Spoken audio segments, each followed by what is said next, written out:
We have been talking about the Paticca Samuppada, which we call the antecedental concurrence, or concurrence of antecedents. I hope you have a good idea of it now. But today we are going to talk about the Buddha. What do we mean by Buddha? We are not going to talk about who the Buddha is. We are going to talk about what a Buddha is. What do we mean by Buddha? This is important because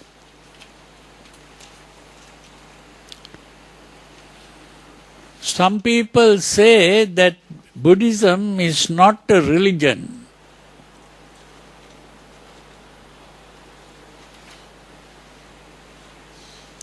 And they say Buddhism is not a religion because, according to the English dictionary,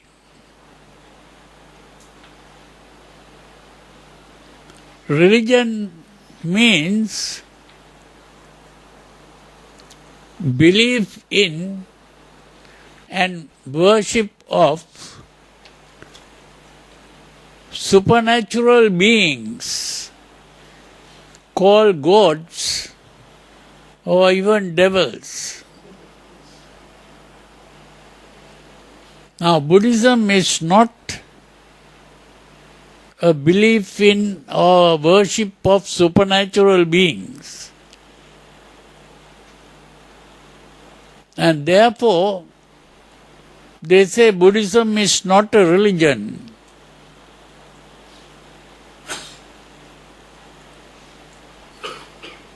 And instead of calling it a religion, they call it a philosophy.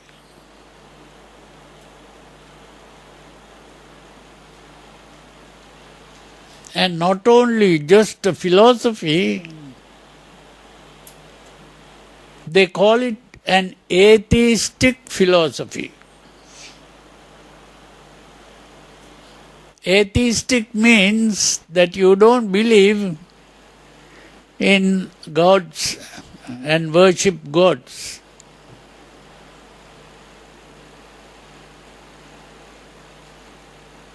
But the moment it is called atheistic, they think that people who don't believe in God are bad people, badly behaved people. So, the moment it is called atheistic, they condemn it.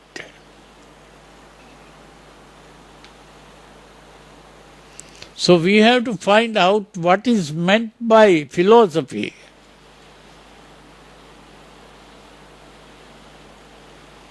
If you look in the dictionary, philosophy is supposed to be ideas of philosophers. And philosophers are people who think and reason out and have ideas of their own about things, about the world, about life.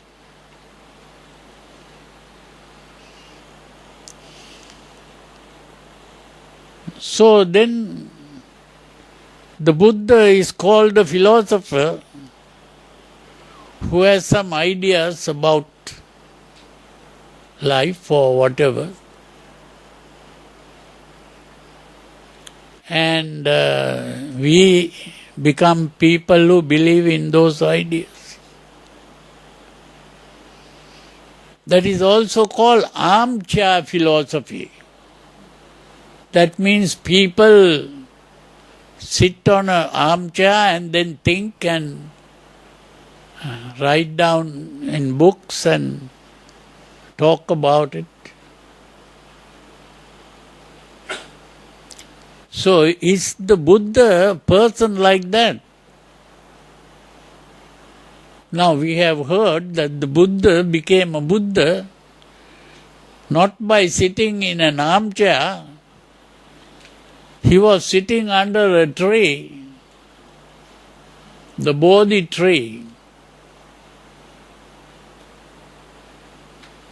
He was not just thinking and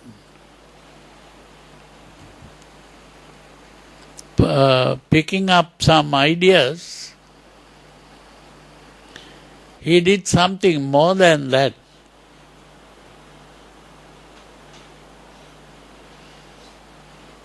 Now that is what we are going to talk about in this sutra. Then you begin to understand what the Buddha has been doing. He is not an armchair philosopher.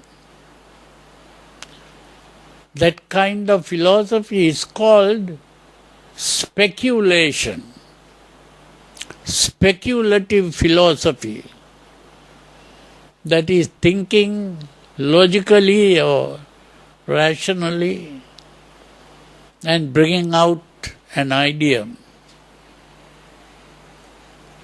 Now this sutra is about that. I will read this sutra so that you will begin to understand what all this means. The sutras begin by saying, "Thus have I heard." Now, "thus have I heard" means, this is what I have heard. The word sutta means that. Sutra is hearing. Sutta, the word sutta means hearing. So what you have heard is the sutra. Because those days, in ancient times, they didn't have books like today. So all the teachings are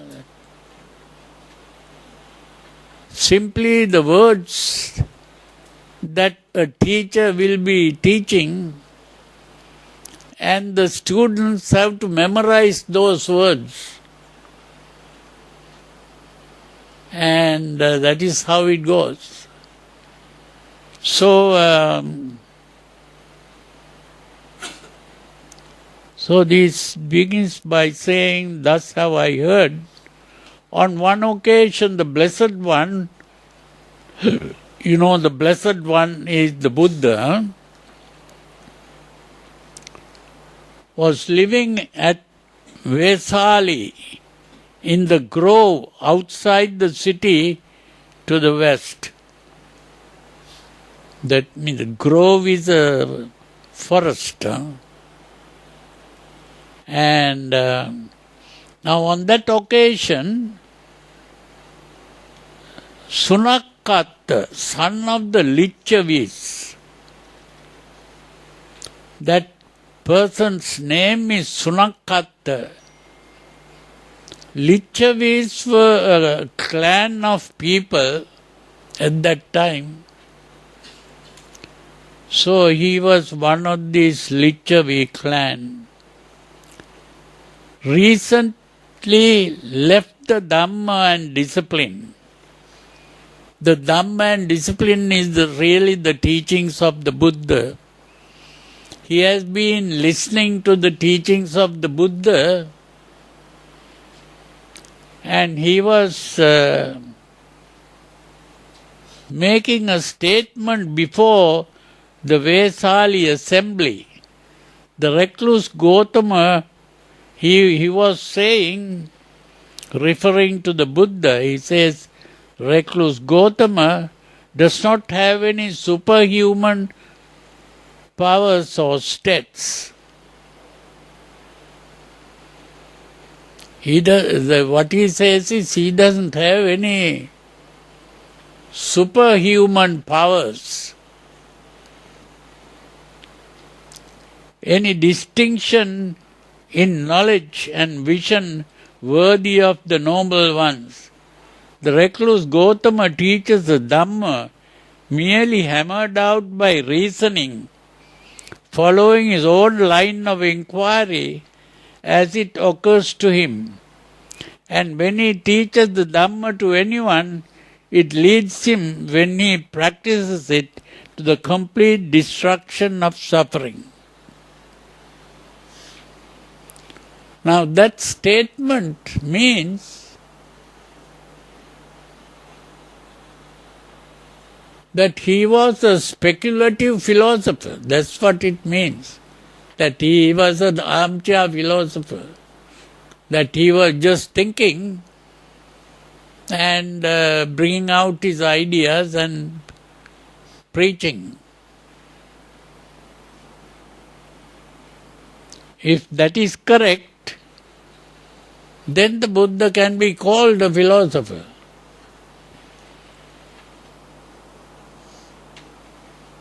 Then when it was morning, the Venerable Sariputta, you know who Sariputta is, he is the chief disciple of the Buddha, and he was an Arahant. Venerable Sariputta, dressed and taking his bowl and outer robe, went into Vesali for alms. Then he heard Sunakatta, son of the Lichavis, making this statement before the Vesali assembly. When he had wandered for alms in Vesali and had returned from his alms round, after his meal he went to the Blessed One, and after paying homage to him, he sat down at one side and told the Blessed One what Sunakatta was saying. So he reported, Sariputta, the Arahant, he heard about this statement and he reported this to the Buddha. The Blessed One said, and the Buddha answers, Sariputta, this misguided man Sunakatta is angry, and his words are spoken out of anger. Thinking to discredit the Tathagata, he actually praises him. For it is praise of the Tathagata to say of him, when he teaches the Dhamma to anyone, it leads him, when he practices it, to the complete destruction of suffering. So although he was saying that he was just a philosopher, he says that if a person practices that, that will lead to complete destruction of his suffering.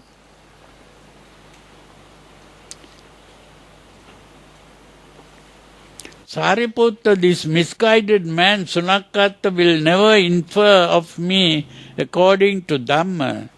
The Blessed One is accomplished, fully enlightened, perfect in true knowledge and conduct, sublime, knower of girls, incomparable, leader of persons to be tamed, teacher of gods and humans, enlightened, blessed. Now that is a translation of what we normally recite, Itipiso Bhagava Arahang Samma Sambuddho and all that.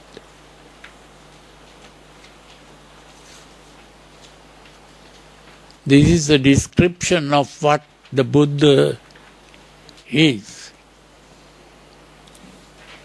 So the important thing is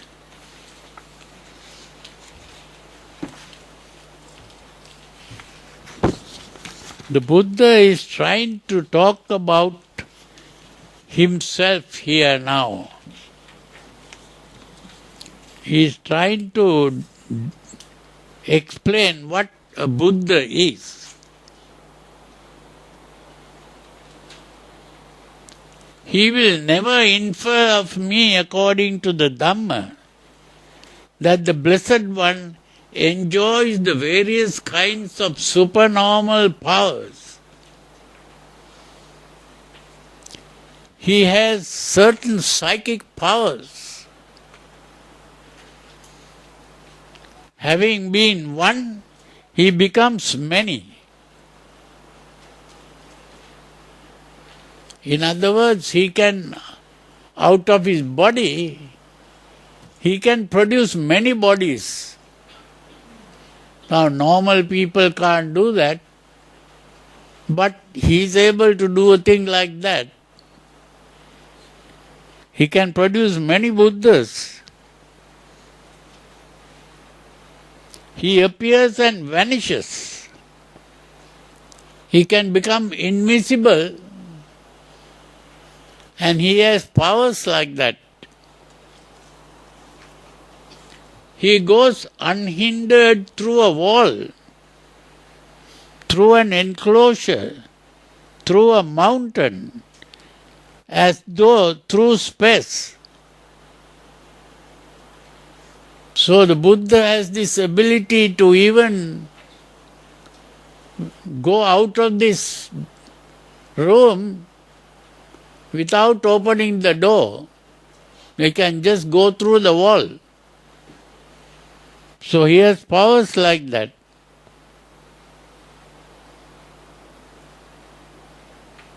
He dives in and out of the earth as though it were water.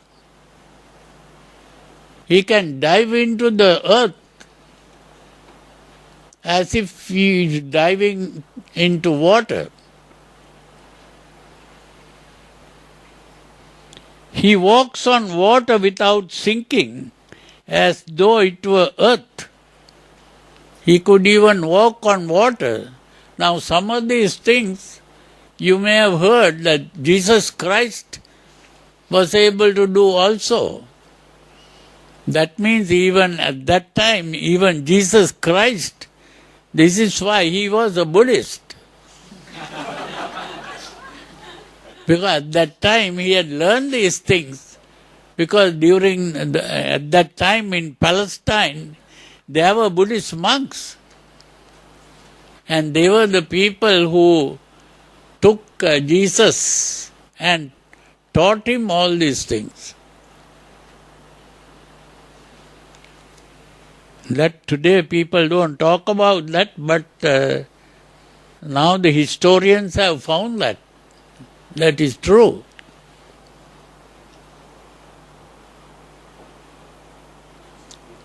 Seated cross-legged, he travels in space like a bird. So he can float in the air and travel in the air like a bird. Without wings, he can just go, float.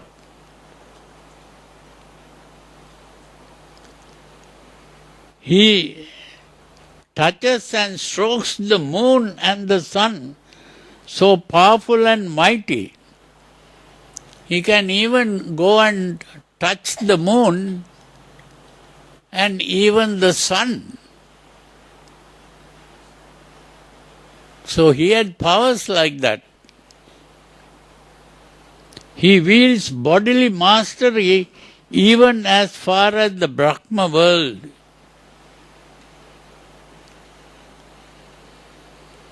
You know what the Brahma world is? Today, the modern scientists have discovered with their telescopes, modern scientists have built telescopes. And they speak of things called galaxies. You have heard this word galaxy, because today there is a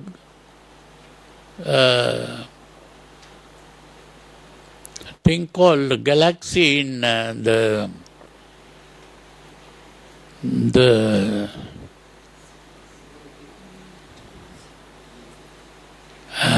telephone, huh?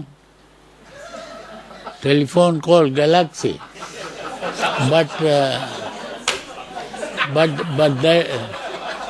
apart from the telephone, the galaxy is simply that it was recently that a person called Galileo who made the telescope and began to talk about, even discover that there was a thing called solar system. That means that the earth was turning round the sun. In ancient times, people thought that the sun was turning round the earth. But today people know that the earth is turning round the sun. And there are other planets also going round the sun.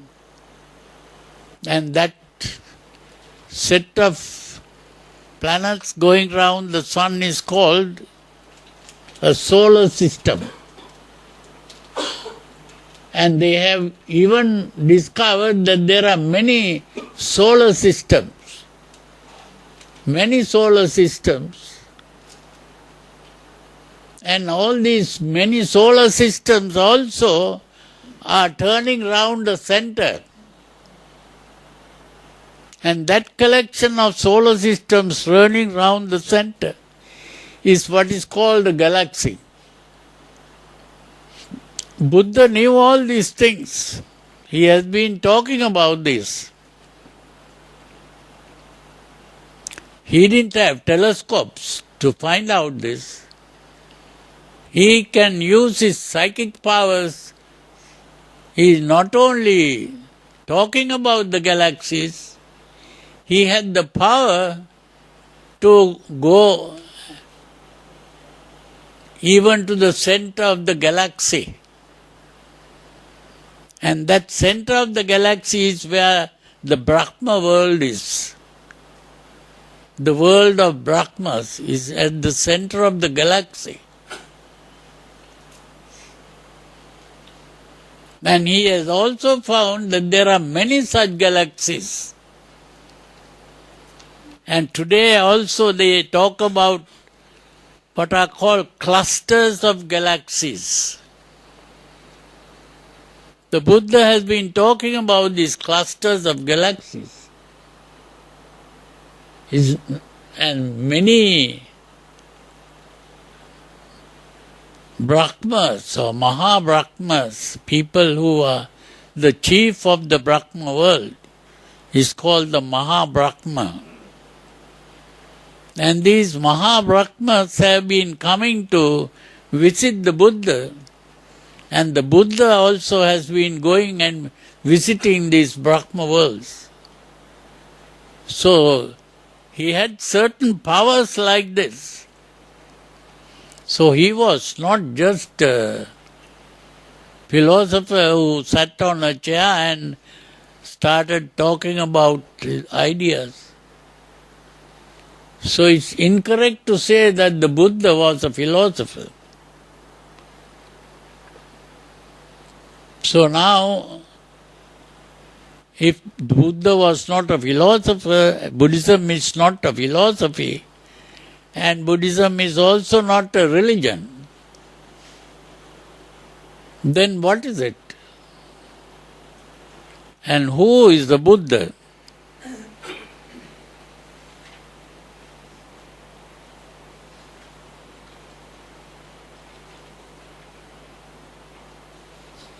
And then he says, he will never infer of me according to Dhamma with the divine ear element, which is purified and surpasses the human, is able to hear sounds. So the Buddha also has a ear that can hear sounds that normal people can't hear. Sounds coming from people in other worlds they can hear. They never infer according to the Dhamma that impasses his own mind, the minds of other beings. So he can even read other people's minds. When someone thinks something, he can read that. So reading others' minds also the Buddha can do. Now here he says, Sariputta Tathagata has these 10 Tathagata powers. Now this word Tathagata is also a very interesting word. We have to understand that also to find out what this Buddha is. This is a word coming from Sanskrit and Pali. Tat means the English word that. Now in English when we say that, we are referring to something that we can see or hear, or it is something outside. That is something outside. Tat. Agata means arrived at. To agata is to come.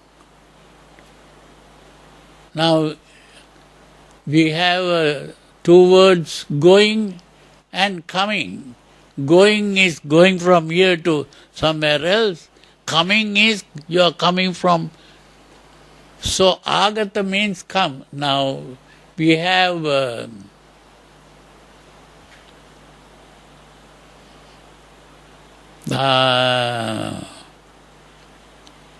agata, okay.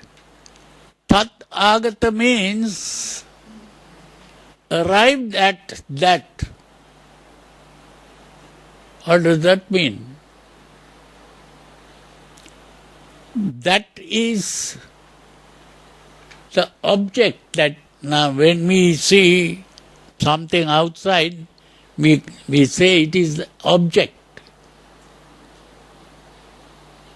And what is inside here is what we call the subject. So, arrived at that means he has understood that what we call the world outside is actually something inside. To understand that, we have to understand that our eye is like a camera. When we take a picture with a camera, where is the picture? The picture is inside the camera.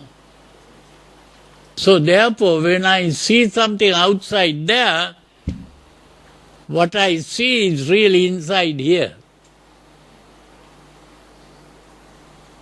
It is because we have two eyes that we begin to see it as something outside there.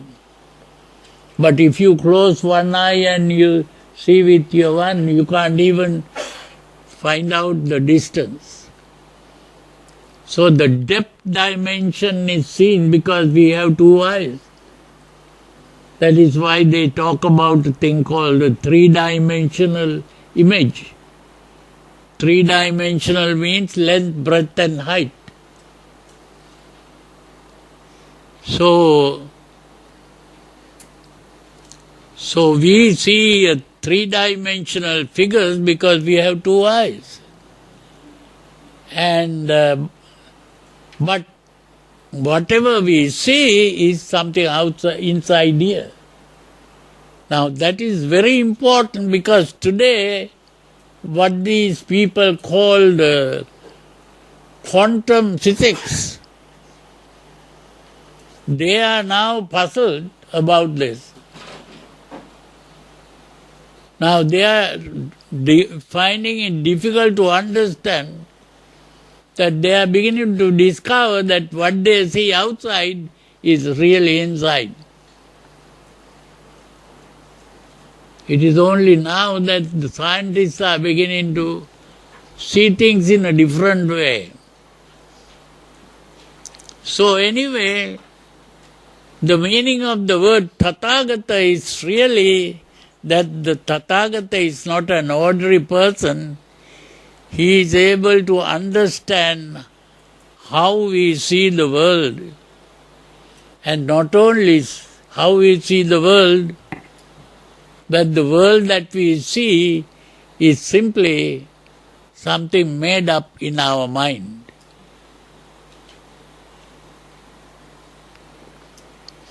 So this means the Tathagata is not an ordinary person like us. And again, the Tathagata understands results of actions undertaken, past, future, present, by way of possibilities and causes. That is able to understand the past, present and future.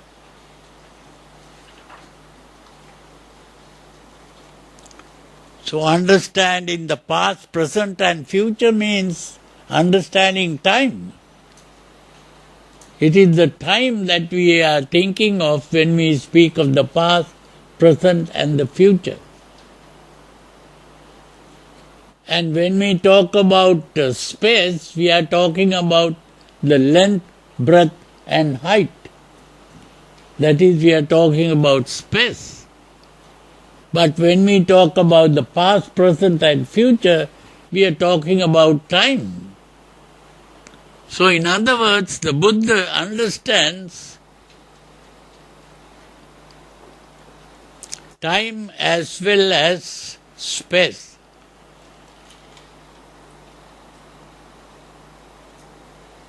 He also understands the way leading to all destinations.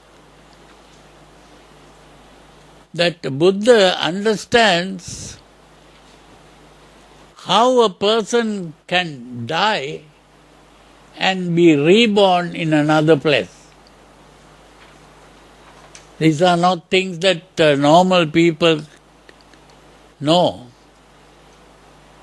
So when we talk about these things, a Buddha is a person who begins to know these things.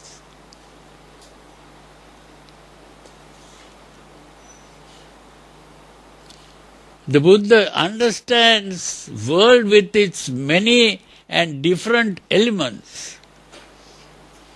Now today, the modern scientists talk about many kinds of elements. If you study chemistry, then you begin to understand what are called elements. So the Buddha knew about these things. Then the Buddha understands how beings have different inclinations. So people are inclined to do various kinds of things. He understands that. Different dispositions of the faculties of other beings. He understands defilements and cleansing and emergence. So he understands how the minds are polluted by certain thoughts and ideas. And he also knows how to recollect his manifold past lives, that he could recall his past lives Not one life, two lives, even hundreds of lives he can. And then with the divine eyes, he is able to see how people go from one life to another life after death.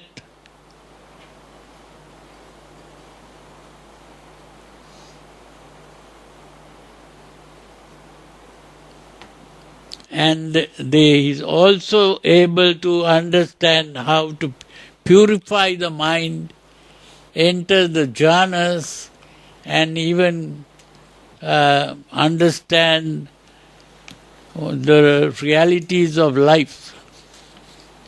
These are very important to know, that he was not an ordinary person.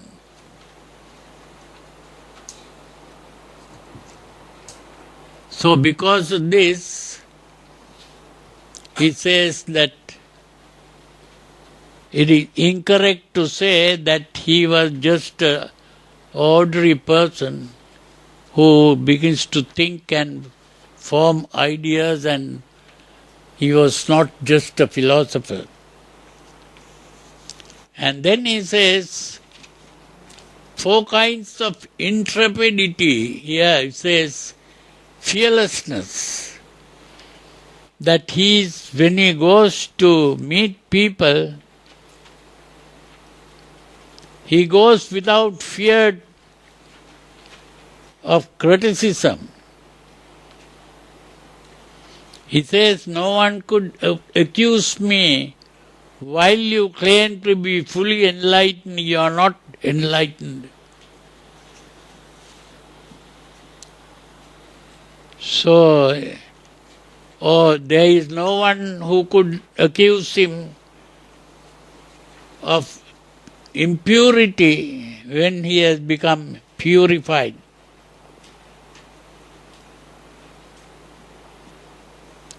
So he could, without fear, go and enter other people's places, and he is always accepted and respected.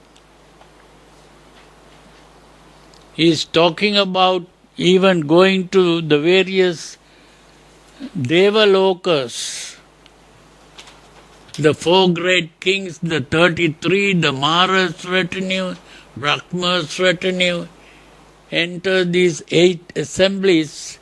He has been going not only to the human world, he has even gone to the various other worlds, and he knows about them, and they have been accepted. Then he talks about the various kinds of beings, egg-born, womb-born, moisture-born, spontaneous generations, so many kinds of beings in the world. Today, the scientists are only aware of animals and plants. But here the Buddha knows even more than animals and plants. There are other beings.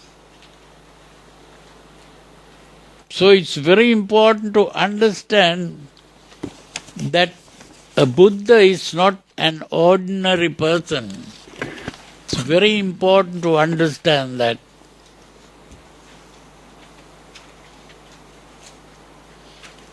So, reading this paper, you can understand what a Buddha is.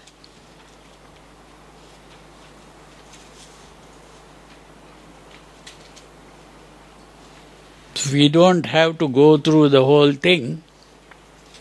You should go and read at home. Your papers have been distributed. So here he is pointing out what kind of thing he has understood. It is very important to understand this, and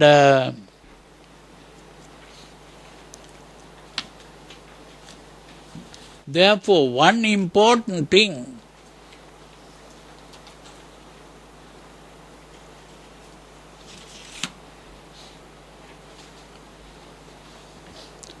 He's also talking about how he has been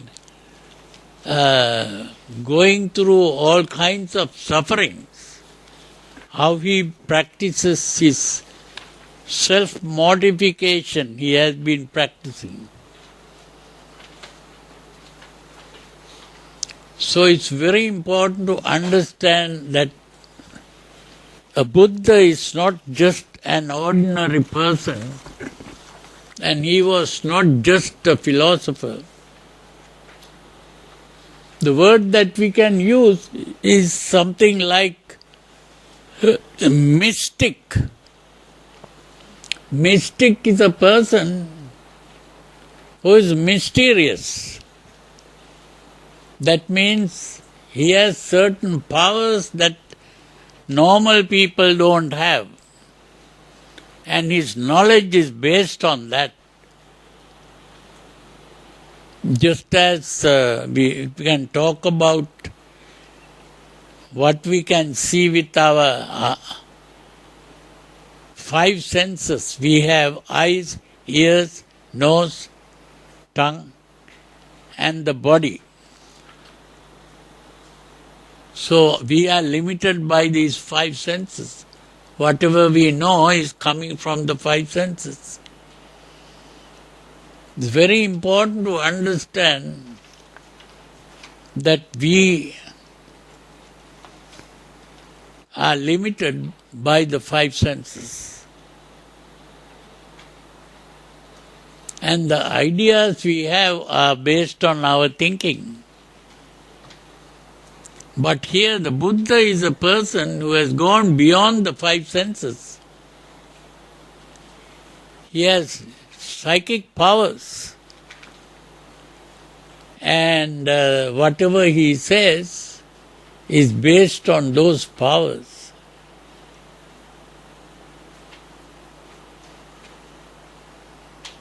So,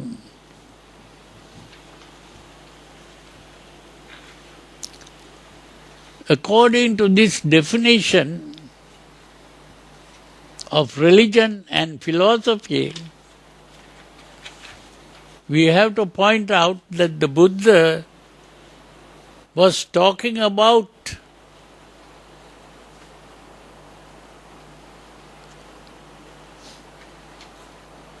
religion in a different way. When we speak about religion, the Westerners thought religion needs to believe in supernatural beings. That's why they define religion as belief in supernatural beings. But from a Buddhist way of thinking, religion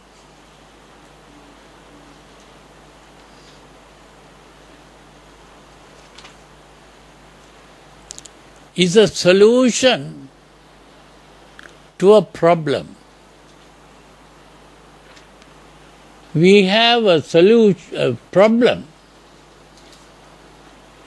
Normally people are not even aware of the problem.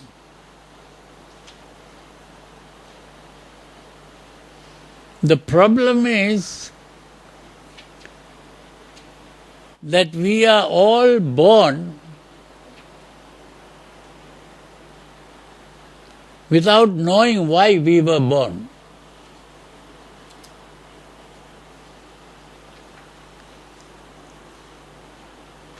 We don't even know why or how we were born.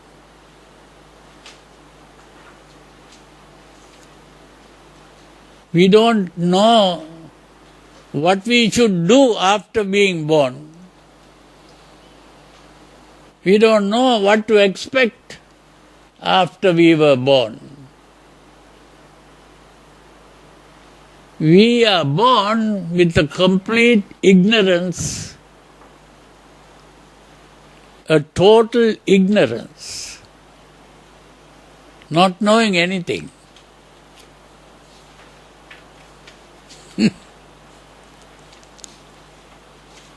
And we are able to feel three kinds of feelings: pleasant feeling, unpleasant feeling, and a neutral feeling.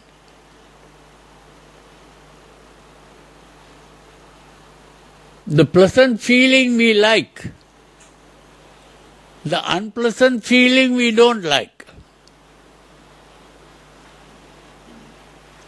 and the neutral feeling we don't like or dislike, we just let it be there. We only know that the feeling is there. We know that there is a neutral feeling, that's all.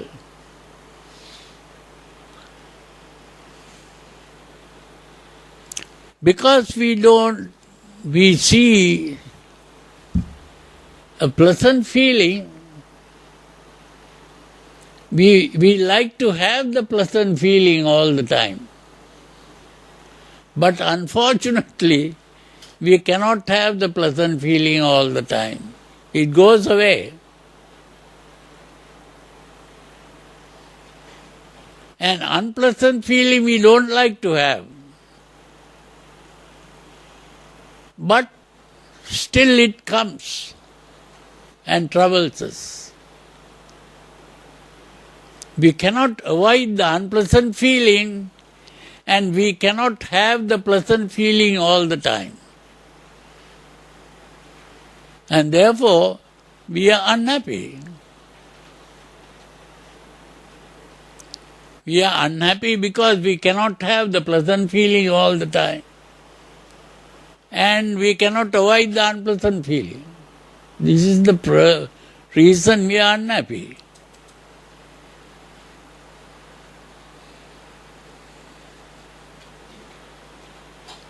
So we want to be happy. So how can we be happy? Only by having the pleasant feeling all the time. We can be happy.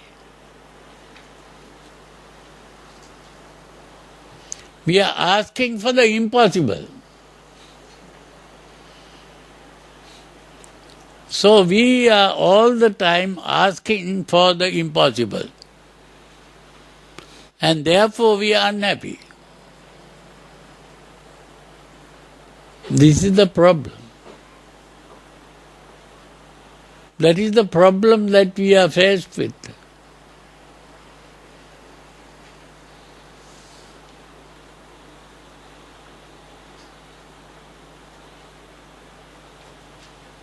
Our desires and hatreds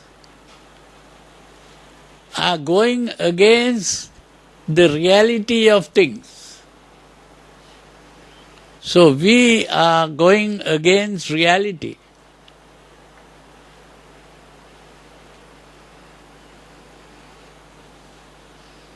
This is why the Buddha pointed out that we have two minds.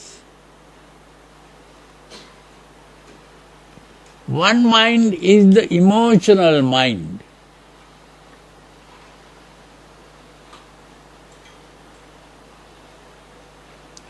The other mind is the thinking mind.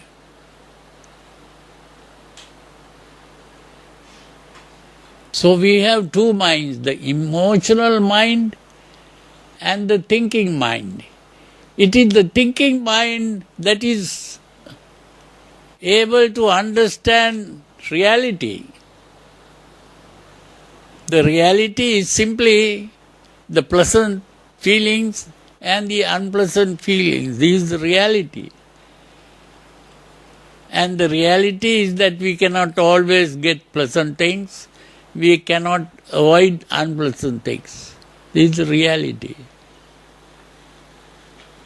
But we are unable to accept that reality.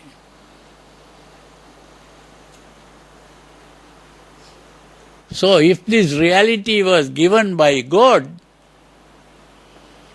God has given a reality that is making us unhappy. And if that is what God has given, then the God cannot be a kind person.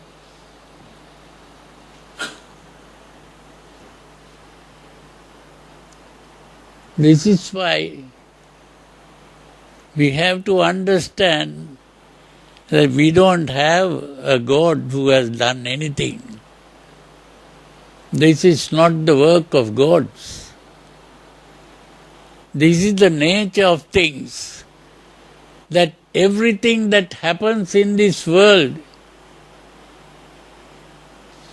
happens only due to the presence of the necessary conditions. Certain conditions being present, it happens.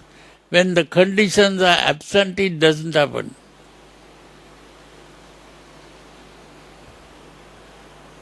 That is what is today called the Paticca Samuppada. Paticca Samuppada means Hetung Paticca Sambhutang Hetu Bhanga Nirujjati. Hetu means conditions. When conditions are present, it comes into being. When conditions are absent, it ceases to be. Today, the modern scientists began to understand this. And in the Western world, there was a period in the Western world when people began to understand this. That was the time when science began, when a man called Isaac Newton, he is the one who started talking about these scientific things.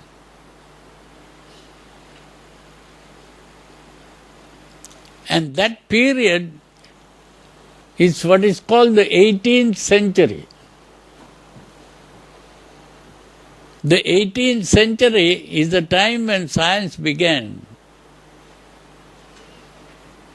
And that period,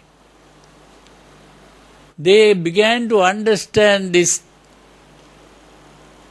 natural law, which is called determinism. That everything depends on conditions. And whatever happens in the world, whether it is thunder or lightning or earthquakes, tornadoes, hurricanes, everything that happens only due to the presence of the necessary conditions, not due to gods and devils.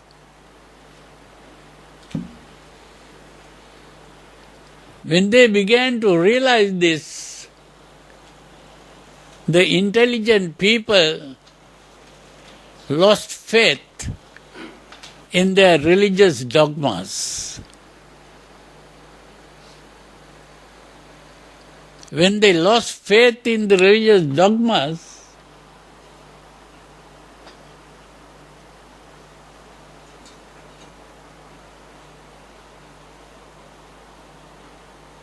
they began to think that human intelligence is able, by understanding the conditions, we can change our circumstances. We can change the world to suit our desires. That is how they began to build this thing called a clock, fans, air conditioning, heaters, electric lights, even the computer, the motor vehicles, airplane, all this because they understood the conditions necessary for something to happen. And they began to think, now we know how to gain control over our environment. We can become happy. That's what they thought. They had a great hope.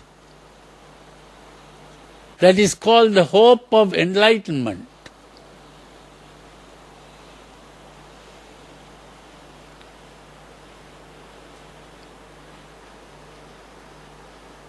What happened? Very soon, another problem came up.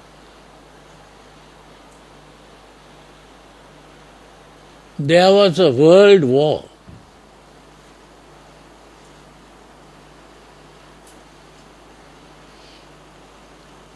When the world war came, we thought we can be happy. But now we are getting killed. Why? These human beings were not only able to make fans and air conditionings and lights, they were also able to make weapons. They could make guns. They could make bombs. And so they can kill their enemies. So they can not only kill their enemies, enemies can kill us also.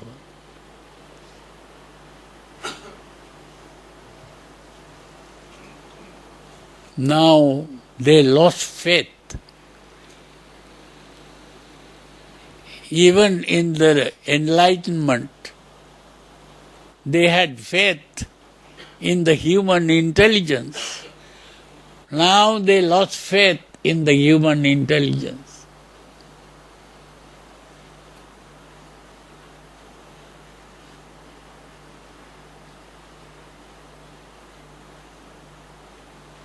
They didn't know what to do.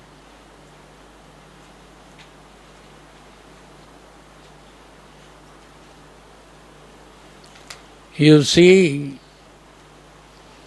this is why they are now getting interested in the teachings of the Buddha. The Buddha had all these powers. Did the Buddha make airplanes? Did the Buddha make electric lights? Did he make computers?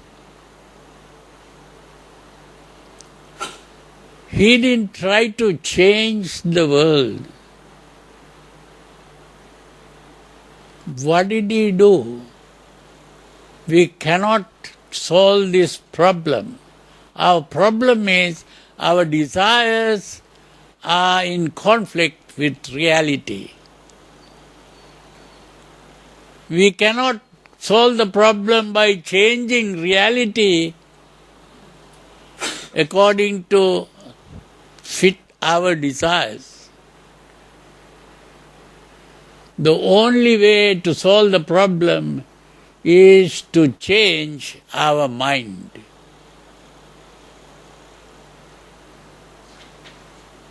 We have to get rid of our desires and hatreds and fears and worries. So instead of making machines, the Buddha used that same knowledge, determinism, paticca samuppada, to change the mind of the people. It is only by changing the mind that the problem can be solved. We have really two minds. The emotional mind and the thinking, reasoning mind. Today, the modern scientists have become aware of this. The scientists who are doing research on the human brain, they have found that the human brain is a thing that gradually evolves. And the human brain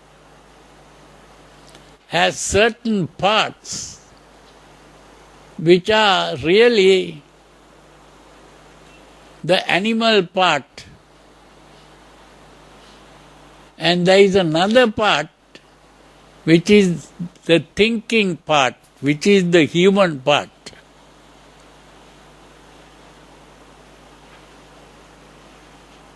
And it is possible to learn to gain control over the emotional part. It was Sigmund Freud, a psychologist, who also began to understand there are these two parts.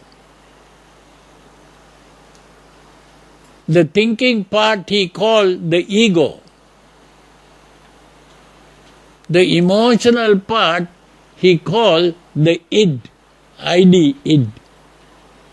Id is a neuter gender. The ego is the thinking part.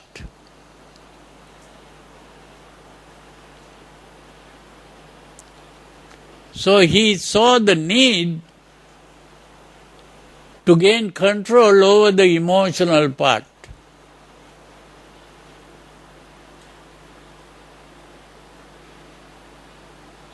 But he thought the emotions cannot be completely eradicated. Why? Because they are instincts born into the system. Our desires, anger, hatred, fears, worries, they are all due to certain organs in the body. And therefore, it is not possible to get rid of emotions.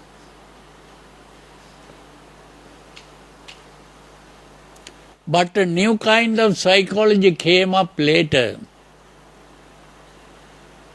Freud's thinking came at the beginning of the 20th century. Halfway up the 20th century, this new kind of psychology called cognitive psychology came up. They pointed out that it was possible to get rid of emotions by changing the way we think.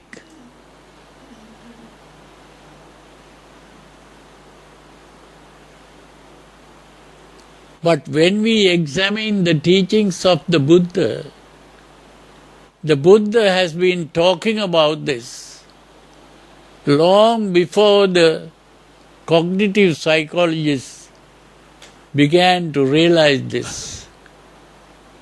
The first verse in the Dhammapada, Mano Pubbangama Dhamma, there the Buddha points out that the thinking part precedes, comes before the emotions. It is according to the way we think and reason out that the emotion aroused or it is stopped. And when we examine the teachings of the Buddha, what is today called vipassana meditation, today the people, although they use the word vipassana, they have not understood vipassana. The real vipassana is what is called the 7 steps in the process of awakening. The modern Vipassana teachers, they don't know about this.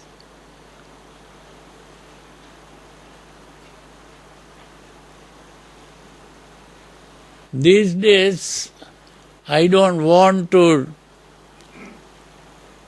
appear to be trying to talk too much about myself, but it is really only in my book about meditation that you find this talk about 7 steps in the process of awakening.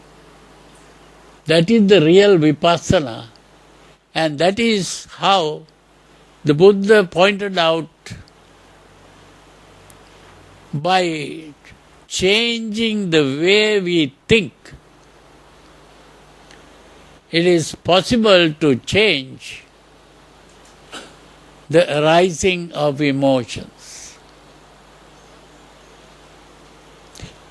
There he is making use of that principle that the cognitive psychologists are now using in what they call cognitive psychotherapy. So the cognitive psychotherapy, they are using this, but they are not using it in the way that the Buddha is using it. They have not fully understood how it is used.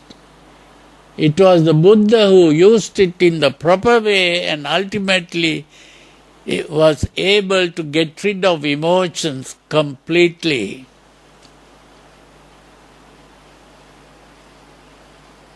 That is a full eradication of all emotions, rooting out. And that is what we teach in the meditations. Of course, that is a very high level of meditation, what is called Vipassana meditation.